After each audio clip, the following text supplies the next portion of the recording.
प्रेमावर आधारलेला धर्म आहे. प्रेम करा. आणि काय बिघडलं?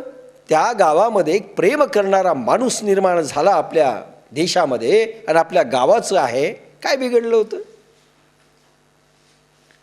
पण लोकांनी त्यांना मारलं, डोंगरावर नेलं, ढकलून दिलं,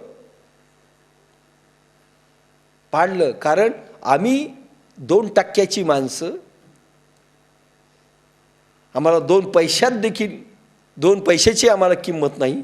आणि हा हिरा नाही पटणार आम्हाला. अंकार. माणसं गरिबीत दुःखी नसतात, लक्षात घ्या. पण शेजारचा ज्यावेळी श्रीमंत होतो ना, त्यावेळेस दुःख होतं. आपल्याजवळ हलकी साडी आहे, फार दुःख होत नाही. पण ज्यावेळेस शेजारनी भारी साडी घालून येते ना, त्यावेळी ज्ञानेश्वरीत बसलं तरी आपलं लक्ष लागत नाही.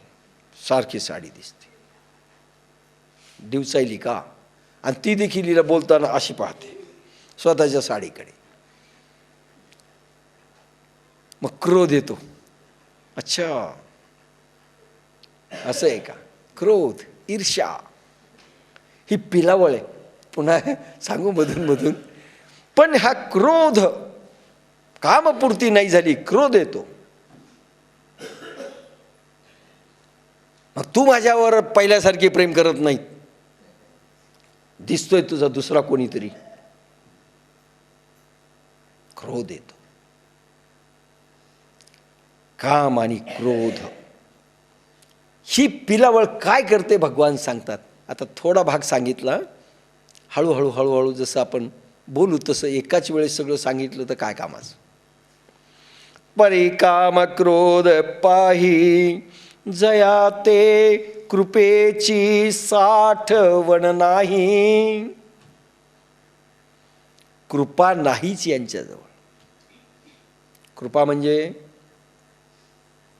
कोणावर दया करणे, कोणाला काही देणे. काम आणि क्रोध मलाच सगळं पाहिजे. का घरी भांडणं येतो?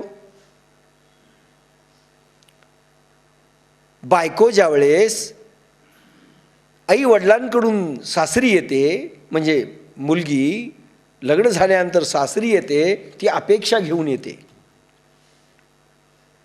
ह्या घरात सुख उपभोगण्याकरिता मी आलेले आहे. म्हणून तिची इच्छा असते, हे नवऱ्या तू सुख दे, हे सासऱ्या तू सुख दे, हे सासू तू सुख दे, हे नणंद तू सुख दे. आणि हेही तसेच असतात घरचे. नवरा म्हणतो तुला आणलंय मी इथे, ते म्हणते माझ्या बाप्पाने पैसे मोजून तुला विकत घेतलंय सुख देण्याकरता. हुंडा.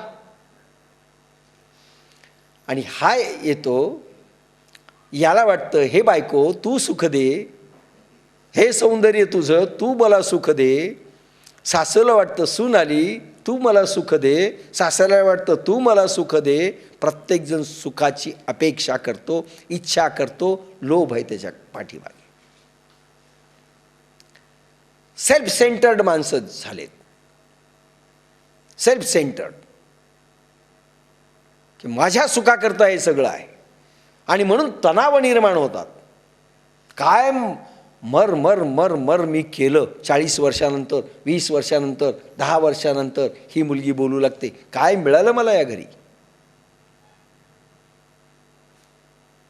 मला काय मिळालं, मर मर मर मर मराईले. काय सुंदर सुंदर वाक्य असतात, मला काही सगळी येत नाहीत. मला काय मिळालं या घरात, कारण मी सुख उपभोगण्याकरता आलेले आहे, ही दृष्टी आहे त्याच्यामध्ये. आणि मग कृपा कोणाला मला सुख देण्याकरिता मी आले ही भावनाच नाही. एक प्रकार असा आहे. म्हणून आपल्या अध्यात्माने एक असा प्रकार दिलेला आहे, दुसरी जोड दिलेली आहे. एक स्वार्थ तुमच्याजवळ जसा असेल तर एक परमार्थाची एक लाईन आहे तुमच्याजवळ, ती अशी की मी इथे सुख उपभोगण्याकरता आलेच नाही. माझा जो जन्म झालेला आहे तो जन्म कशाकरता झालेला आहे, ऋण फेडण्याकरता झालेला आहे. कोणाकोणाचे ऋण फेडायचे? जन्मल्यानंतर आई वडिलांचे ऋण फेडायचे. आई वडिलांचं ऋण कुठपर्यंत फेडायचं?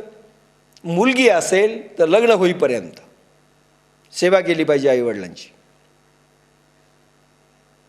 नाही तर नाही, मी शेवटपर्यंत करीन सेवा म्हणून नवऱ्याला सोडून डायव्हर्स घेऊन इकडे, असं नाही, असा अर्थ नाही. फक्त त्याची एक लिमिटेशन्स आहे.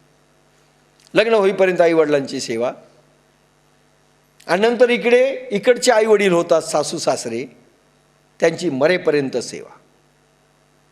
असा भाग येतो. पार्ट बदलतं, फक्त माणसं बदलतात. ही आई वडील, ही आई वडील, ज्याला सासू सासरे म्हटलं. इकडे ऋण फेडून मुक्त व्हायचं. नंबर 2, इकडे असतो नवरा, नवऱ्याचं ऋण आणि बायकोचं ऋण. बायकोचं ऋण नवऱ्याने कुठपर्यंत फेडायचं? मुलगा मोठा होईपर्यंत. मुलगा मोठा झाला, करता झाला की तो आईचं ऋण फेडायला जाईल. तुम्ही मुक्त झाले, तुम्ही मुक्त झाले. आणि बायकोचं ऋण, मुलगा मोठा झाला, सून घरात आली, ऋण फिटलं. आता ते विचारत नाही, तो प्रश्न वेगळा. धर्माने काय सांगितलं एवढं सांगतोय. नंतर येतं समाज ऋण. हे सेवा कार्य करून फेडायचं का? समाजाचे लागेबांधेत, प्रत्येकाला पुण्य घ्यायला बसलेला आहे, सेवा घ्यायला बसलेला आहे, त्याच्यातनं ऋणमुक्ती आहे. नातेवाईकांचं ऋण असतं, तेही फेडलं पाहिजे. आणि नंतर गुरुऋण येतं. गुरुऋण ते मात्र फिटतच नाही, अर्ध फिटतं शिष्य तयार केला तर, आणि साधनामध्ये आपण पारंगत झालो तर. गुरुऋण, एक शिष्य तयार झाला आणि आपण तयार झालोत, आपण गुरु झालोत की गुरुचं अर्ध ऋण फिटतं. आपण जे शिष्य आहोत ते गुरुरूप झालो पाहिजे. म्हणजे सामर्थ्य आलं पाहिजे, नाही तर काय ड्रेस घातला की गुरु, तसं नाही. आणि नंतर देवऋण. देवऋण, देव प्रसन्न झाले, त्यांना त्यांचा भाग दिला, देव मुक्त झाले, तुम्ही मुक्ती आली, मोक्ष आला, देवऋण फिटतं. हे असे ऋण. आणि म्हणून ज्यावेळेस सून घरात येते, तिनं म्हणायचं मला ऋण फेडायला आलेले आहे, पुन्हा मला जन्म नको.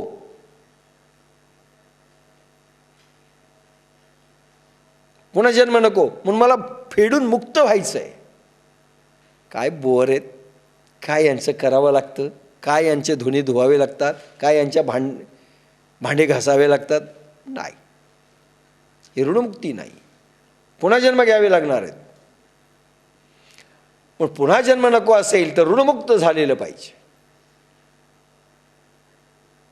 आणि मुलांचं ऋण, आई वडिलांचं, तो करता होईपर्यंत असतं. करता झाला, संपलं त्याचं. हा एक भाग आहे. आपण आता इथे काय सुखाची कल्पना येईल? मी ऋण फेडण्यासाठी आले, म्हणजे ती म्हणेल मला तुमच्याकडनं काही अपेक्षा नको. मला कोणती अपेक्षा आहे? मला अपेक्षा आहे की तुमची सेवा करायची. मग ही कशी वागेल घरात? तुम्हाला काय पाहिजे, तुम्हाला काय पाहिजे, तुम्हाला काय पाहिजे, स्वतःला काय पाहिजे नाही. आणि स्वार्थी असते ती घरात आल्यावर, मला काय पाहिजे, तुम्ही साडी दिली का, तुम्ही कार दिली का, तुम्ही स्कूटर दिलं का, तुम्ही हार दिला का, तुम्ही VCR दिला का, काय दिलंय तुम्ही मला. आणि देण्याची भाषा करते. रामायण जीवन जगण्याची कला आहे. ज्याच्यातनं जीवन संगीत निर्माण होतं, ते अनुभवण्याचं रामायण हे कथासागर आहे. रामायण कथा त्याच्याकरता आहे. जीवन कसं जगावं. आणि भागवत मोक्षाची कथा आहे. मोक्ष कसा मिळवावा. पण दोन्ही कथा कोणी सांगत नाही. रामाने लंकेवर स्वारी केली आणि इकडे सगळे कथाभाग असेच आहेत. भागवत कथा मोक्षाची कशी सांगताच येत नाही कोणाला. फक्त 7-7 दिवस कथा लावतात तर पुण्य मिळालं समजतात. त्यांचे त्यांना लखलावे ते पुण्य. 7 दिवसात मोक्ष कसा मिळतो हा कथा ऐकून तो विषय आता घेत नाही. पण ह्या ज्या 1-2 लहरी एकत्र निर्माण झाले एकाच वेळेस तर फार फरक आहे. ज्यावेळेस स्वार्थाची लहर त्या मुलीला निर्माण होईल त्याच वेळेस परमार्थाची लहर निर्माण झाली पाहिजे. अरे मी इथं कशा करता आले. कर्तव्याची प्रतिष्ठापना, अधिकारांची तिलांजली म्हणजे रामायण. ज्यावेळेस मी ऋण फेडण्याकरिता ह्या घरात आलेले, मला काही नको, मला फक्त प्रेम द्या आणि मला तुमची सेवा करू द्या, रामायण घरात घडतं. आणि मी अधिकार उपभोगण्याकरिता आलेली आहे ही जर भावना असेल तर ती महाभारत निर्माण करते घरामध्ये. माझा अधिकार आहे, माझा राईट आहे, इट इज माय राईट, लेके रहेंगे, साडी लेके रहेंगे, पगार लेके रहेंगे, काय काय असेल ते. वार सुरू होतं महाभारत. आणि महाभारत म्हणजे अधिकारांची प्रतिष्ठापना आणि कर्तव्याची तिलांजली. माझे कर्तव्य काय? नो, सुईवर मावणार नाही एवढी माती देखील देणार नाही असं राजघराण्याचे माणसं पांडवांना म्हणतात, कौरव. अधिकाराची प्रतिष्ठापना, कर्तव्याची तिलांजली. म्हणून पहा, इथे त्याग आहे, इथे स्वार्थ आहे. आणि जिथे स्वार्थ त्याग असतो तिथे अहंकार नसतो, आणि स्वार्थ असतो तिथे अहंकार असतो. लक्षात घ्या. आणि अहंकार असला की क्रोध येतो, क्रोध येतो. पण पूर्ण फक्त त्याग असेल तरी अहंकार असतो. त्यागाचाही अहंकार फार भयंकर आहे. साधूंचे आखाडे पहा. एक साधू दुसऱ्याचं ऐकत नाही प्रवचन, एक महाराज दुसऱ्या महाराजाजवळ बसत नाहीत. त्यागाचंही एक प्रदर्शन आहे, अहंकार. म्हणून माणसं कोण श्रेष्ठ? अतिशय त्यागही नाही, अतिशय भोगही नाही. हा भोगी असतो, अहंकारी, कामी. कामी क्रोधी लालची, इनसेन भक्ती होय, भक्ती करे कोई सुरमा, जाती वर्ण कुल खोय. कामी क्रोधी लालची, कबीरांनी लालची शब्द आणलाय. इनसेन भक्ती होय. आपण कुठे आहेत पहा बरं का, आपण कुठे आहेत. लोक दुसऱ्याकडे पाहतात, हा कामी दिसतो, हा क्रोधी दिसतो, हा लालची दिसतो, आपण संत दिसतो. बोट फक्त आपल्याकडे वळवा. कामी क्रोधी लालची, इनसेन भक्ती होय, भक्ती करे कोई सूरमा, जाती वर्ण कुल खोय. मी कुठल्या जातीचा आहे, मी कुठल्या वर्णाचा आहे आणि मी कुठल्या कुळाचा आहे, जो विसरून करतो तो भक्त. म्हणजे अहंकार नाहीच. म्हणजे कृपा कोण करू शकतं? जे ऋण फेडायला आलेले आहेत जगात असं ज्याला वाटतं त्याला काम आणि क्रोध ढसत नाही. आणि जर ते कामी आणि क्रोधी असतील तर ते कृपा करू शकत नाहीत, कृपा करू शकत नाही. त्यांचा दान, त्यांचा धर्म हे सगळं लोभा करताय. तिरुपती लोभा करताय. 10% पैसे टाकत असतील,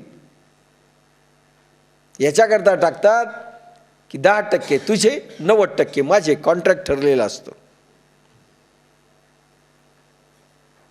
त्याच्यामुळे देव देत नाही बरं का.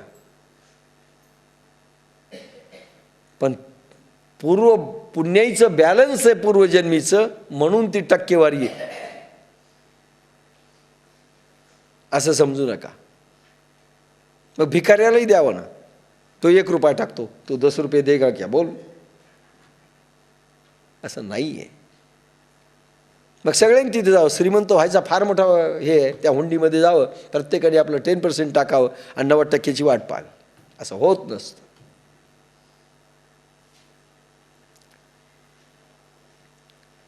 मग कृपा करणे आपल्याला जमत, कारण द्यावं लागतं कृपेमध्ये.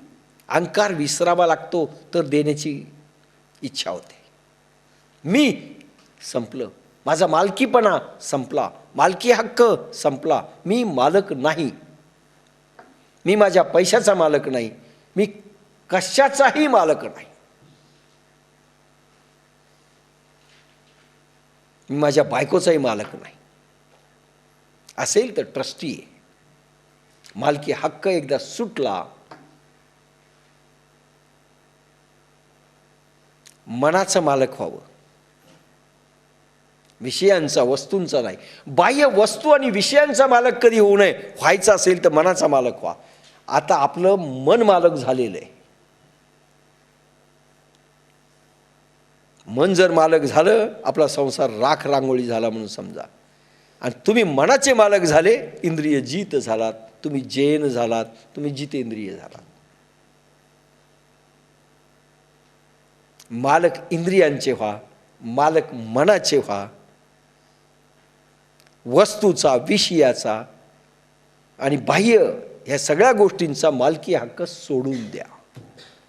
त्याला म्हणतात कृपा. तुम्ही सोडून दिली की कृपा. मग तुम्हाला कामही नाही, क्रोध नाही, कोणी वस्तू उचलून नेली घेऊन जा.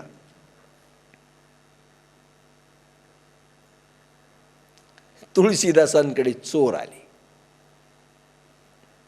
रात्री.